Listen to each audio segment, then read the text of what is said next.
এত বড় মরিচ এর আগে আমি কখনো কোথাও দেখিনি। ভাবছেন কোথায় দেখলাম?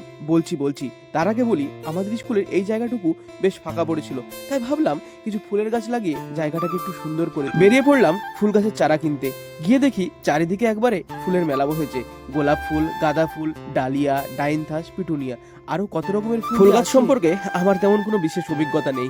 যেটুকু আছে সবটাই আমার এই রাজিকুল। তাই মূলত সেই দেখছিল কোন কোন ফুল গাছগুলো নেওয়া যায়। আর ওদিকে সাহেব ভাইও খুব যত্ন করে গাছ বাছাই করছে। ফুল শুধু সৌন্দর্যই বাড়ায় না, মন ভালো রাখে, পরিবেশকে করে সতেজ, আর স্কুলের পরিবেশকে করে আরো আনন্দময়। শিশুদের মধ্যে প্রকৃতির প্রতি ভালোবাসা তৈরি করতেও ফুল গাছের ভূমিকা। ফুল শুধু গাছের শোভা নয়, মানুষের মনের ভাষাও। একটি ফুটে ওঠা ফুল যেমন পরিবেশকে সুন্দর করে, তেমনি মনকেও করে শান্ত।